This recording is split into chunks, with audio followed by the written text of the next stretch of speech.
নমস্কার, আমার গল্প পাঠ আসরে আপনাকে স্বাগত জানাচ্ছি। পড়ছি সুনীল গঙ্গোপাধ্যায়ের সেই সময় উপন্যাসের 127তম পর্ব। হীরা বুলবুলের তীর্থদর্শনের স্বাদ দিন দিন বেড়েই চলছিল। রায়মোহন নানা রূপ ওজোর আপত্তি তুলে টালবাহানা করছিল বলে একসময় জেদ ধরল যে রায়মোহনকে বাদ দিয়ে সে নিজেই সব ব্যবস্থা করবে। এখনও তার অর্থের অকুলান নেই। দেহ ব্যবসা এবং সঙ্গীতবৃত্তি পরিত্যাগ করার পর এখন সে তার বেশভূষার প্রতি কোনো মনোযোগ দেয় না। সাধারণ আটপৌরে শাড়ি পরে বাড়িতে থাকে। কলকাতার মাথা মাথা বাবুদের দেওয়া বেশ কিছু স্বর্ণালঙ্কার তার কাছে পড়ে আছে। রায়মোহনের অগোচরেই একদিন সে তার অনেকগুলি বিক্রয় করে দিয়ে এলো গুপি স্যাকরার দোকানে। এই অর্থ দিয়ে সে এবার বজরা ও লোকলস্কর ভাড়া করবে। সে মনস্থ করেছে সে যাবে জগন্নাথ ধামে। পতিতপাবন সকলকেই আশ্রয় দেন, তার মতন পতিতাকেও তিনি কি উদ্ধার করবেন না? যথাসময়ে সব জানতে পেরে রায়মোহন একেবারে শশব্যস্ত হয়ে উঠল। হীরা বুলবুলকে সে অনেক করে বোঝাবার চেষ্টা করল যে এই সময় কি কেউ বিদেশ বিমুহে যায়? সেপাইদের হেঙ্গামা চলছে, চতুর্দিকে নানা রকম উৎপাত, দেশে একেবারে যেন অরাজক অবস্থা।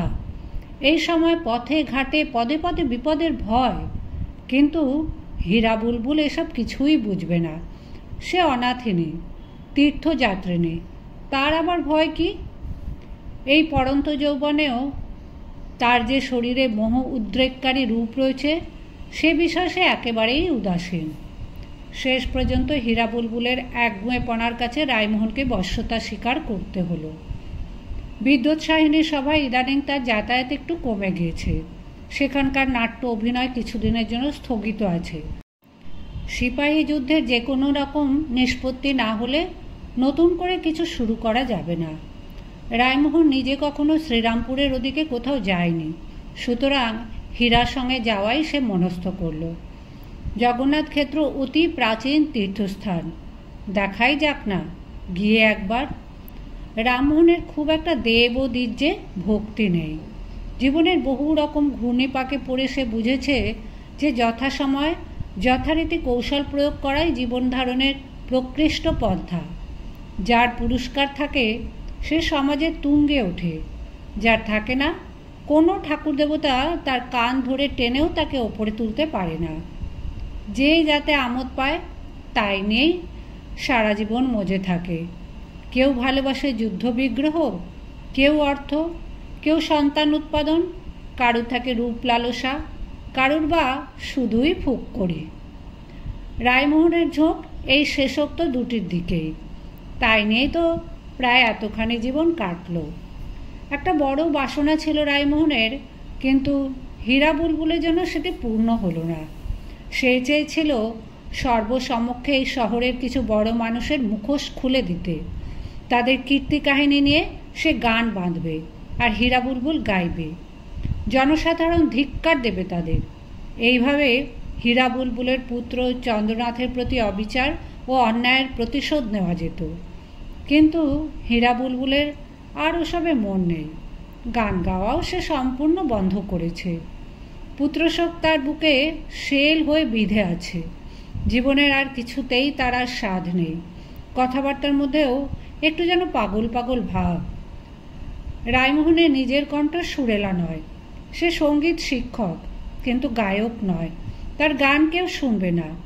সেজন্য সে এখন মধ্যে মধ্যে ভাবে যে বড় মানুষের কেচ্ছা সমন্বিত গানগুলি সে লিখে পুস্তক আকারে ছাপাবে বেনামিতে, তারপর হাটে বাজারে বিলি করবে। একটি বজরা ভাড়া করা হলো আসা যাওয়ার চুক্তিতে। দুজন হিন্দুস্তানি বরকন্দাজও নেওয়া হলো সঙ্গে। শুভ দিন শুভ লগ্ন দেখে এবার বেরিয়ে পড়লেই হয়। যাত্রার প্রাক্কালে হীরা বুলবুল রায়মোহনকে বলল, তুমি যে আমার আঁচল ধরে যাচ্ছ, একটা কথা কিন্তু মনে রেখো, আমি আর না ফিরতেও পারি। যদি মনে চায় আমি সেখানেই ঠাকুরের চরণে পড়ে থাকব।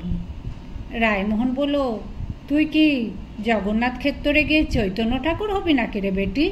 না ফেরার কথা বলছিস, যাব, দেখব, ফুর্তি করব, ফিরে আসব, এই হলো গে কথা। তিথির স্থানে গিয়ে ফুর্তি, ফের অকথা বললে ঠেঙে বিষ ঝেড়ে দেবো একেবারে। আরে ফুর্তি তো তোর সঙ্গে, অন্য কারোর কথা কি বলছি। আরে শোন, তীর্থস্থানে বেশি দিন থাকলে পুণ্যের ফল হয় না। কথায় বলে তীর্থির দর্শন, তীর্থি থাকুন কেউ বলে? তোমার ওসব ছেঁদো কথা আমি ভুলছি নি। আমার মন না চাইলে আমি আর ফিরবো না। এই আস্তাকুড়ের জায়গায় আমার কি আর ফেরার ঠেকা? তোমার খুশি হয় তুমি ফিরো, আমায় ছেড়ে তুই থাকতে পারবি, তোর মন কাঁদবে না। মরে যাই মরে যাই, থু থু থু, তোমায় দেখলে আমার অঙ্গ জ্বলে যায়। অলোক পেট হ্যামনা, ব্রহ্মদৈত্যের মতন আমার ওপর চেপে আছে, সারাটা জীবন একেবারে জ্বালিয়ে খেলে গা। কথায় বলে যে বেটা রাঁড়ের ভাতার, তার নেই গুণের ওধার। আহারে মধু মধু, আরও বল, রাগলে তোর মুখ দিয়ে মনে মুক্ত ঝরে, কান যেন জুড়িয়ে যায়। একেই বলে শ্রবণ সার্থক, নয়ন সার্থক। তোমার তো দুকান কাটা, নাকও কাটা, ওই হাড়গিলের মতন চোখ দুটো যদি কেউ গেলে দিত। এই যে সেই গান হলো গে, ওরে প্রাণ প্রাণ রে বাকি নেই আর, নাক কাটাতে নাক কান কাটা প্রাণ তোমার হলো লাজে মরে যায়। একটু শোনাবি? চপ, যা বললুম মনে রেখো, পরে যেন আমায় দুশোনা, আমি যদি আর না ফিরি। ওরে আমার হিরেমণি, তুই না ফিরলে কি আমি ফিরতে পারি? তোর শ্রীচরণে প্রাণ মন সঁপে একেবারে যেন যখন ঠাঁই নিয়েছি, তখন তোর সঙ্গে তো আমি নরকেও যাব। তীর্থস্থান তো ভাগ্যের কথা। ঠিক আছে, দেখো বাপু, যেন তখন পেঁচপেও হয়েও না। তোকে যদি আমি ফিরিয়ে আনতে না পারি, তাহলে আমার নাম রায়মোহন ঘোষালই নয়। তখন দেখিস আমি সত্যি নাক কান কাটব। শরৎকাল, ঝড় বাদলার তেমন ভয় নেই, বজ্রা চলল তরতরিয়ে। একবার ভাবা হয়েছিল জলপথের বদলে স্থলপথে গেলে কেমন হয়। রাজা সুখময় রায় পুরী যাত্রীদের জন্য উলুবেড়ে থেকে কটক পর্যন্ত পাকা সড়ক নির্মাণ করিয়ে দিয়ে গেছেন। মধ্যে মধ্যে ধর্মশালা, স্নান ও পানীয়ের জন্য পুষ্করিণী ও কূপ খনন করিয়েছেন অনেকগুলি। সেই জন্য এখন স্থলপথ দিয়েই জগন্নাথ ক্ষেত্রে যাওয়া সুবিধাজনক। কিন্তু হীরা বুলবুল এবং রায়মোহন দুজনেই বেশ কয়েকবার বাবুদের সঙ্গে গঙ্গাপক্ষে বজ্রা ভ্রমণে এসেছে। জলপথে তারা অভ্যস্ত, সেই তুলনায় ডুলি পালকিতে যাত্রা তাদের আরামদায়কও মনে হয়নি। রায়মোহন আশা করেছিল যাত্রাপথটি বজ্রাবিহারের মতন মনোরম হয়ে উঠবে। পৃষ্ঠপোষক হিসেবে কোনো বাবু নেই, কিন্তু সে নিজেই বা কম কি, বিশেষত হীরা বুলবুলের মতন সঙ্গিনী রয়েছে যখন। জ্যোৎস্নার রাতে হীরা বুলবুল আবার আগেকার মতন জড়ি চুমকি বসানো গাঢ় নীল রঙের শাড়িতে সজ্জিত হবে, কপালে থাকবে চন্দনের টিপ, আর সে নিজেই কোঁচানো ধুতি ও হলুদ রেশমি বেনিয়ানটি পরে বসবে। হাতে গোড়ের মালা, সামনে সুরার পাত্র। মুখের রং জ্বলে গেছে, ত্বক কুঞ্চিত হয়েছে, তবু তাই বৃদ্ধ বয়সেও তার চেহারাটি একেবারে ফেলে দেবার মতন নয়।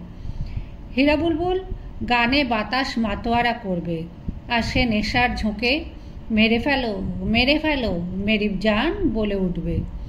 হিরেমণির কণ্ঠে সুরে 3 লহরি খেলে সে মোহর ছুঁড়ে উপহার দেবে তাকে।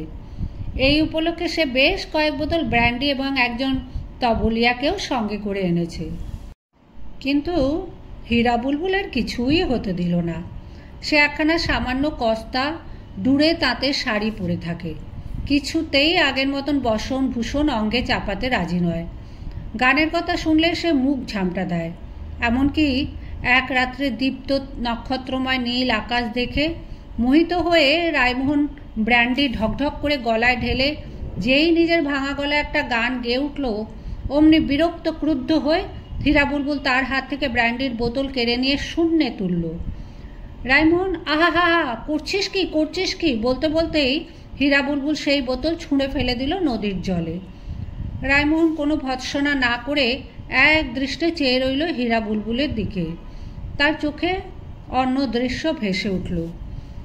2-3 পাত্র সুরাপান করলেই একেবারে চনমনে হয়ে উঠত হিরেমণি। গান গাইতে গাইতে হঠাৎ উঠে দাঁড়িয়ে কোমর দোলাতো, ওষ্ঠাধর একটু স্ফীত, স্বেচ্ছায় ওড়না খসিয়ে দিত বুক থেকে। দু চোখে যেন দুটি বাগদাদের ছুরি। সুরার পাত্রটি এক হাতে মাথার ওপর ধরা। মাত্র তো কয়েক বছর আগেকার কথা। সেই রমণীর এরকম পরিবর্তন। কলকাতা থেকে যতই দূরে সরে যাচ্ছে ততই উতলা হয়ে উঠছে হীরা বুলবুল। কতক্ষণে পৌঁছবে? এখন জগন্নাথ দেবী তার ধ্যান জ্ঞান, মুখে আর কোনো কথা নেই। মাঝে মাঝে সে ব্যাকুলভাবে রায়মোহনকে প্রশ্ন করে, হ্যাঁ গা, যদি আমি ঠাকুরের কাছে হত্যে দিই, যদি বুক ছেড়ে রক্ত দিয়ে ঠাকুরের পুজো দিই, তবু কি ঠাকুর আমার বুকের ধান চাঁদুকে ফেরত দেবেন না? বলো না গো। রায়মোহন শুষ্ক কণ্ঠে সান্ত্বনা দেয়। গত 2-3 বছর অনেক অনুসন্ধান করেও চন্দ্রনাথের কোনো খোঁজ পাওয়া যায়নি। রায়মোহনের ধারণা চন্দ্রনাথ শহর ত্যাগ করে পশ্চিমে পালিয়েছে। এই যুদ্ধের ডামাডোলে তার ভাগ্যে কী ঘটেছে কে জানে। বজরা যাবে কটক পর্যন্ত, তারপরে পদব্রজে যাত্রা ছাড়া আর কোনো গতি নেই। মাঝি মাল্লারা যেদিন জানালো যে কটক আর মাত্র 3 বেলার পথ দূরে, সেই দিন শেষ রাত্রেই চূড়ান্ত বিপর্যয় ঘটে গেল। 2টি ছিপ নৌকো ভর্তি ডাকাত পড়ল এই বজরায়। বরকন্দাজ 2জন যথা নিয়মে বন্দুক পাশে রেখে নিদ্রিত ছিল। তারা কোনো বাধা দেবার আগেই মৃত্যুবরণ করল। অন্য লোক লস্করা কেউ বা আহত হলো, কেউ ভয়ে লাফিয়ে পড়ল জলে। হীরা বুলবুলের সঙ্গে এক কামরাতেই শুয়েছিল রায়মোহন। হঠাৎ ঘুম ভেঙে দেখল দ্বারের কাছে মশালধারী কয়েকটি যমদূত। কোনো ক্রমে উঠে দাঁড়াবার আগেই মস্তকে প্রবল আঘাত পেয়ে সে সংজ্ঞাহীন হলো। নিশীথের স্তব্ধতা খান খান হয়ে গেল হীরা বুলবুলের তীক্ষ্ণ আর্তনাদে। মার্জারের মতন বোধ হয় 9টি জীবন রায়মোহনের, তাই সে প্রাণে বেঁচে গেল। পরদিন সকালে সে জ্ঞান ফিরে পেয়ে দেখল বজরাটি একেবারে লণ্ড ভণ্ড অবস্থায় মহানন্দ নদীর বক্ষে ভাসছে। বাইরে পাটাতনের ওপর একটি মৃতদেহ ও 2টি মুমূর্ষু শরীর আর 2জন লোক জবু থবু হয়ে গলুয়ের কাছে বসে আছে। হীরা বুলবুলের কোনো চিহ্ন নেই, কিংবা তার একটিমাত্র চিহ্নই পড়ে আছে, তার দক্ষিণ হস্তের একটি লাল রঙের ভাঙা বালা। রায়মোহনের সর্বাঙ্গ রক্তে মাখামাখি। কাঁধের ওপর মাথাটি যেন অতিশয় ভারী হয়ে গেছে একদিনেই। মুখের মধ্যে বমনের স্বাদ। তবু কোনো রকমে হামাগুড়ি দিয়ে এসে সে গলুইয়ের কাছে বসে থাকা লোক দুটিকে উদ্দেশ করে বলল, বাপধনরা, বোটটাকে একটু কিনারে নিয়ে যাওয়ার চেষ্টা কর, নইলে যে পচে গলে মরব। বজরা যেখানে তীরে ভিড়ল সেই স্থল জনমানব শূন্য। অক্ষত লোক দুটি ভয়ে এমন আধমরা হয়ে আছে যে তাদের উদ্যোগে কোনো সাহায্যের জন্য কোথাও যাবার আশা নেই। ওদের মধ্যে একজনের জ্যেষ্ঠ ভ্রাতা নিহত হয়েছে, সেই জন্য এই সময় সে বিকট স্বরে জুড়ে দিল কান্না। ইতিমধ্যে রায়মোহনের চেতনা আবার লুপ্ত হয়েছে। খানিক বাদে 2টি খড়ের নৌকো এলো সেই পথে। তার মাঝিরা চিৎকারে আড়ষ্ট হয়ে বজরার নিকটবর্তী হলো এবং সব বৃত্তান্ত শুনে বজরাটি তারা বেঁধে নিল তাদের নৌকার সঙ্গে। অপরাহ্নে তারা পৌঁছলো একটি ছোট গঞ্জে। সেখানে একটি পুলিশ চৌকি আছে। গঞ্জে সেদিন হাটবার। শত শত লোক ভিড় ভেঙে ছুটে এলো দস্যু লুণ্ঠিত বজরাটি দেখতে। এক সহৃদয় উড়িয়া বণিক দয়াপরবশ রায়মোহনকে স্থান দিলেন নিজের গৃহে এবং শুশ্রূষার গুণে সে পরদিনই অনেকটা সুস্থ হয়ে উঠল। হীরা বুলবুলকে 2 দিন পর পাওয়া গেল মহানন্দার পার্শ্ববর্তী এক মনুষ্য বসতহীন জঙ্গলে। কাঠুরেরা তাকে দেখতে পেয়েছিল। তার শরীরে কোনো বস্ত্র নেই। কোনো হিংস্র পশু যেন তার সর্বাঙ্গ ক্ষত বিক্ষত করে দিয়েছে। যদিও কাঠুরেদের অভিমত এই যে সে অরণ্যে কোনো হিংস্র পশু থাকে না। হীরা বুলবুলও অবশ্য প্রাণে মরল না। তাকেও চিকিৎসার জন্য আনা হলো গঞ্জটিতে। খবর পেয়ে রায়মোহন যখন তাকে দেখতে গেল তখন হীরা বুলবুল শয্যায় উঠে বসেছে বটে, কিন্তু নির্বাক, নিস্পন্দ, দৃষ্টিতে কোনো ভাষা নেই। পুলিশের লোক শত চেষ্টা করেও তাকে দিয়ে একটি কথাও বলাতে পারেনি।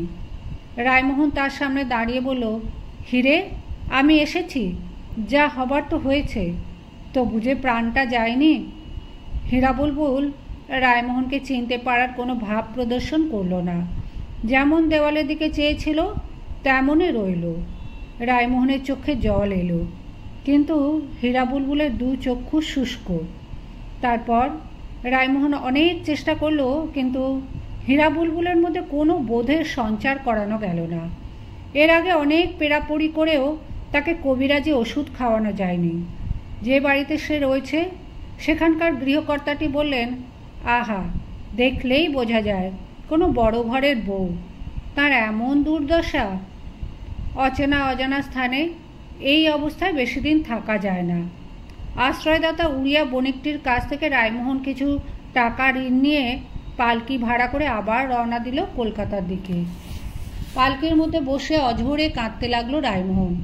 সে অতি পোড় খাওয়া কুশলী মানুষ, সহজে ভেঙে পড়ে না, কিন্তু এখন যেন সে আর পারছে না। হীরা বুলবুলকে জড়িয়ে ধরে ডুকরে কাঁদতে কাঁদতে সে বলতে লাগলো, হিরে, একবার আমার পানে চা, একটা কথা বল। ওরে, 2-5টা গুন্ডো তোর শরীর ছেঁড়াছেড়ি করেছে, সেসব ভুলে যা, আমি তো রয়েছি, আবার সব ঠিক হয়ে যাবে। আমি তোকে 52 তিথি ঘুরিয়ে দেখাবো। হিরে, অমন অবুঝপনা করিস নি। হিরে, দেখ আমাকে ওরা কেমন মেরেছে, আমার মাথাটা একেবারে দেখ। হিরে, ওরে আমার হিরে। হীরা বুলবুল তবু কোনো শব্দ করে না। তার দেহে একটি শাড়ি কোনো ক্রমে আলু থালুভাবে জড়ানো, তার কোনো হায়াবোধ নেই। রায়মোহন জোর করে তার হাত দুটি তুলে নিজের গালে ঠেকায়। হীরা বুলবুল বাধা দেয় না। আবার রায়মোহন ছেড়ে দিলেই ঝপ করে পড়ে যায়। ধর্মশালায় হীরা বুলবুলকে নিয়ে রাত্রি যাপন করাও হলো এক সমস্যা। পালকি থেকে তাকে নামিয়ে ধরে ধরে নিয়ে যেতে হয়। তার গায়ের কাপড় খসে পড়ে। অন্য লোকেরা কৌতূহলী হয়ে তাকায়, নানা প্রশ্ন করে। লোকচক্ষে হীরা বুলবুল এখনও এক আকর্ষণীয় রমণী। তার অঙ্গ থেকে শাড়ি খসে পড়লে তো দৃষ্টি আকর্ষণ করবেই। বাড়িদার ধর্মশালায় এক সুরাপাই অতিরিক্ত উৎসাহী হয়ে পড়ল। দুটি পাশাপাশি ছোট কুপড়ির একটিতে রায়মোহন, অন্যটিতে হীরা বুলবুল রয়েছে। ধর্মশালায় দুটি বড় ঘরে একসঙ্গে অনেক যাত্রী থাকে, সেখানে হীরা বুলবুলকে রাখা যায় না। সুরাপাইটি হীরা বুলবুলের কক্ষের সামনে ঘুরঘুর করে, সেই জন্য রায়মোহনকে সারা রাত জেগে বসে থাকতে হয়। তার শরীর যেন আর বয় না। মধ্যপথে মেদিনীপুর দিয়ে আসবার সময় একবার সিপাহী সন্ত্রাসের গুজব উঠল। পালকি বাহকরা ভয় পেয়ে রাজপথ ছেড়ে আশ্রয় নিল পার্শ্ববর্তী এক গ্রামে। সেখানে একটি দিন গেল। পঞ্চম দিন সকালে হঠাৎ আবার এক পরিবর্তন হলো হীরা বুলবুলের। রায়মোহন ওর পাশে বসে ঝিমোচ্ছিল। হঠাৎ এক চিৎকারে তার চটকা ভেঙে গেল। তারপর বিস্ময়ে অনেকখানি ফাঁক হয়ে গেল তার মুখ। বাঁ কান এক হাতে চেপে ডান হাত সামনের দিকে ছড়িয়ে জোরালো গলায় গান ধরেছে হীরা বুলবুল। সিঙ্গি বাগানে মাথা মুড়লো এ কোন ভৃঙ্গিরে, কানে ধরে তাদের চরকি নাছায় সে কোন ধিঙ্গিরে। আহ্লাদে তখন রায়মোহনের নিজেরই যেন নাচতে ইচ্ছে করলো। এ যে তারই রচিত, তারই শেখানো। শত চেষ্টা করেও কয়েক বছর ধরে সে হীরা বুলবুলকে দিয়ে এই গান গাওয়াতে পারেনি। সে হীরা বুলবুলের উড়ুতে চাপড় মেরে বলল, বাহ বাহ, গা গা, আর একবার গা। হীরা বুলবুল আবার অন্য গান ধরল। ভিতরেতে ভোয়া ফলে কত কষ্টে দিন চলে, কোনো দিন অর্ধাসন কভু রহে শুকায়ে, পরিধেয় বাস যাহা রজকে দেখে না তাহা, তথাপি কি উঁচু চাল চলে বুক ফুলায়ে, মরি মরি চলে বুক ফুলায়ে। অতি উৎসাহে রায়মোহন হীরা বুলবুলকে ধরে ঝাঁকুনি দিতে দিতে বলল, আহা হা হা, আর কোনো চিন্তে নেই হিরে, তুই গান ধরেছিস। তোর গলা শুনে আবার বুক জুড়লো। সঙ্গে সঙ্গে যেন আগুন জ্বলে উঠল হীরা বুলবুলের চোখে।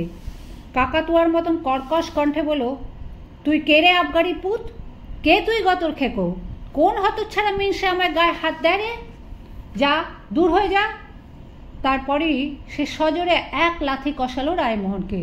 দুহাতে নখ দিয়ে তার চোখ গালতে এলো। রায়মোহন অনেক প্রকারে শান্ত করার চেষ্টা করলো তাকে, কিন্তু হীরা বুলবুল আঁচড়ে কামড়ে মেরে ফেলার চেষ্টা করলো তাকে। সে এখন অতি হিংস্র এক বদ্ধ উন্মাদ। শেষ পর্যন্ত পালকি বেহারাদের সাহায্য নিয়ে রায়মোহন কোনো ক্রমে বেঁধে ফেলল তাকে। প্রকৃতি কিংবা নিয়তির বিচিত্র পরিহাসে হীরা বুলবুল এবং রায়মোহন এই দুজনের কথাই সত্য হলো। হীরা বুলবুল চেয়েছিল সে আর কলকাতায় ফিরবে না, তাই সে ফিরে এলো না। রায়মোহন শপথ করেছিল হীরা বুলবুলকে সে যে কোনো প্রকারে ফিরিয়ে আনবে। সত্যি সে ফিরিয়ে আনলো।